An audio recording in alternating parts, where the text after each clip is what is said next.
क्या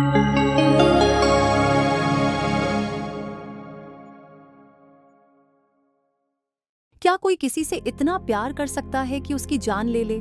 2006 में रिलीज हुई धूम 2 मूवी में ऋतिक रोशन ने इस डायलॉग को ऐश्वर्या राय से बोला था, जिसके बाद ऐश्वर्या राय ने ऋतिक पर गोली चला दी थी।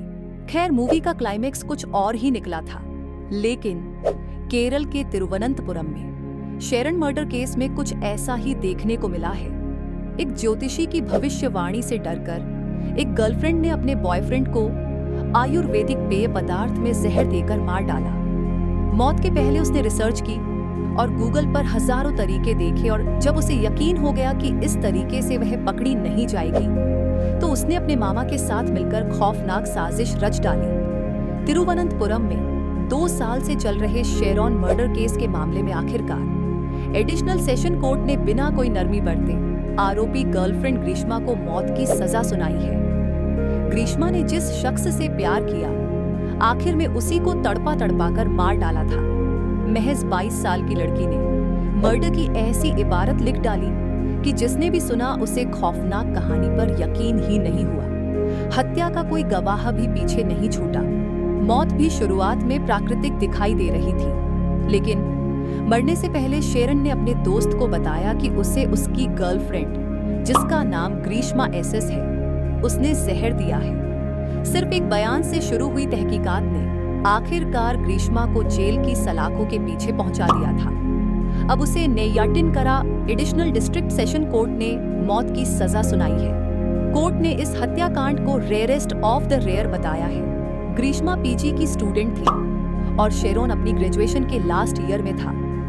उसी दौरान दोनों की मुलाकात कन्याकुमारी में एक निजी कॉलेज में हुई थी। बस यहीं से दोनों के दिल मिले और एक दूसरे के करीब आते चले गए। धीरे धीरे उनका मेल मिलाप बढ़ने लगा। दोनों के बीच आपसी रजामंदी से संबंध भी बने। दोनों हंसी खुशी एक दूसरे के साथ करीब 1 साल तक संबंध में रहे, लेकिन ग्रीष्मा के परिवार ने उसकी दूसरी जगह शादी पक्की कर दी।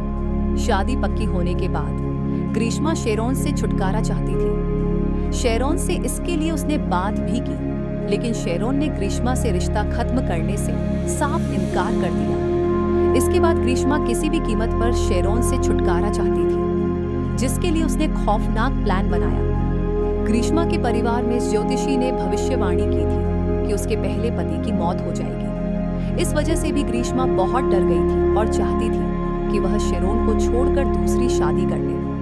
ग्रीष्मा को यह भी डर सता रहा था कि अगर उसने शेरॉन से रिश्ता खत्म किया और दूसरी शादी कर ली, तो हो सकता है कि शेरॉन उसके आपत्तिजनक फोटोज को उसके पति को भेज दे। इससे भी उसकी शादी पर खतरा हो सकता था।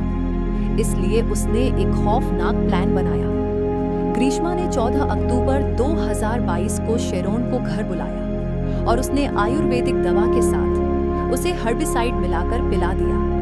शेरॉन को दवा बहुत कड़वी लगी, लेकिन उसने इसे पी लिया। इसके बाद शेरॉन घर चला गया, जहां उसकी तबीयत बिगड़ गई। तबीयत बिगड़ने के बाद उसे हॉस्पिटल में भर्ती किया गया। शेरॉन को हॉस्पिटल में गंभीर हालत में भर्ती किया गया था। डॉक्टर्स ने जब जांच की तो पता चला कि उसे कई ऑर्गन फेल हो गए हैं। 11 दिन तक इलाज के बाद शेरॉन की दर्दनाक मौत हो गई थी। 25 अक्टूबर को शेरॉन की मौत होने के बाद परिजनों ने पुलिस से ग्रीष्मा को लेकर शिकायत की। पुलिस ने मामला दर्ज कर लिया और 31 अक्टूबर को ग्रीष्मा को गिरफ्तार कर लिया था। करीब 1 साल बाद सितंबर 2023 में ग्रीष्मा को जमानत मिली थी। हालांकि पुलिस की तहकीकात इतनी सटीक थी कि ग्रीष्मा का शातिर प्लान भी सामने आ गया। नेय्याटिनकरा एडिशनल डिस्ट्रिक्ट सेशन कोर्ट में शेरॉन हत्याकांड की सुनवाई चलती रही। करीब 2 साल बाद कोर्ट में जज एम बशीर ने फैसला सुनाते हुए पूरे मामले को रेयरेस्ट ऑफ द रेयर की कैटेगरी में रखा और ग्रीष्मा को फांसी की सजा सुनाई है। ग्रीष्मा को कोर्ट ने 2 लाख रुपए का जुर्माना भी लगाया। हालांकि ग्रीष्मा ने मामले में बचने के लिए अपने एजुकेशनल अचीवमेंट्स दिखाए, नो क्रिमिनल हिस्ट्री का हवाला दिया, लेकिन कोर्ट ने इसे हीनियस क्राइम की कैटेगरी में रखा। कोर्ट ने पाया कि ग्रीष्मा ने योजनाबद्ध तरीके से इस हत्याकांड को अंजाम दिया है। इससे पहले भी वह शेरॉन को मारने की कोशिश कर चुकी थी। वहीं गिरफ्तारी के बाद उसने खुद को नुकसान पहुंचाने की कोशिश भी की थी। इसलिए कोर्ट ने ग्रीष्मा को किसी तरह की सजा में नरमी नहीं बरती और फांसी की सजा सुनाई। बाकी आप इसमें अपनी राय जरूर देना और चैनल को सब्सक्राइब, लाइक, शेयर जरूर करना ताकि हम और वीडियो बना सकें।